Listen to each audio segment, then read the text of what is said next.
চাল কুমড়টায় মিডিলে এরকম চিড়ে দেখো চিড়ে নিয়েছি, আর একটু লবণ দিয়ে সিদ্ধ করে নিয়েছি। এখানে আছে দেখো হলুদের গুঁড়া আছে, লঙ্কা বাটা, লবণ আর হলো সর্ষার গুঁড়া। এবার সর্ষার পেস্ট, হলুদ, লঙ্কা বাটা, লবণ দিয়ে খুব ভালো করে এটা মেখে নিয়েছি।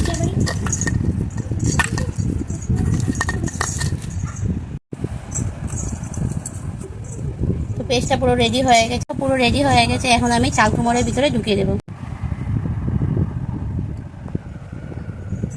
এই দেখো চাল কুমড়োটা ভালো করে সিদ্ধ করে নিয়েছি লবণ দিয়ে, আর সাইডটা মিডিলটা চিড়ে নিয়েছি। এখন চাল কুমড়োর ভিতরে এই সর্ষা লঙ্কার পেস্টটা ঢুকিয়ে দেবো।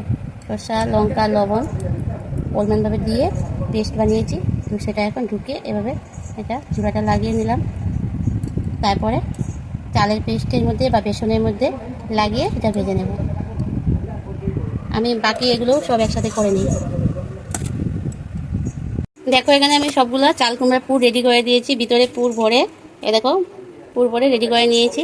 আর এখানে দেখো আছে চাল বাটা আর কি। তো এখানে চাল বাটা আছে, লঙ্কার গুঁড়া আছে, লবণ আছে, আর আছে হলুদের গুঁড়া, অল্প চিনি আছে। তো এই পেস্টটা আমি খুব ভালো করে এখন মেখে নেব। এদিকে তেল গরম বসিয়ে দিয়েছি পুরটা ভাজার জন্য।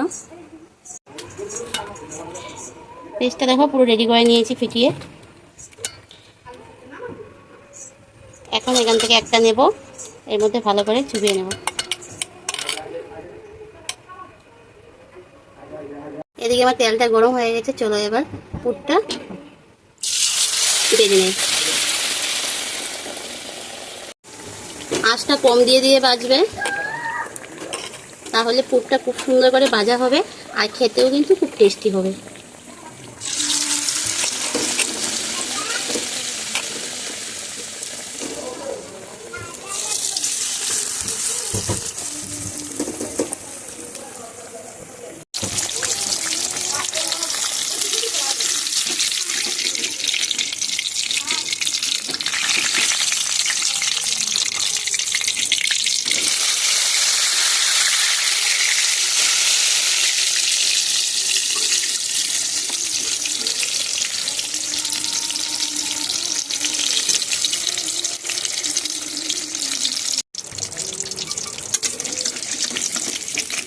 চাল কুমড়া পুরটা দেখো আমি খুব সুন্দর করে লাল করে মুচমুচা করে ভেজে নিয়েছি, কিন্তু এখন নামাতে পারছি না।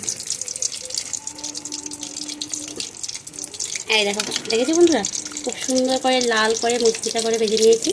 এখন আমি একটা একটা করে নামিয়ে নেব। অনেক বড় বড় করে ভেজেছি, আঁচটা একদম কম দিয়ে ভেজেছি, আর ভাজাটা কিন্তু খুব সুন্দর হয়েছে।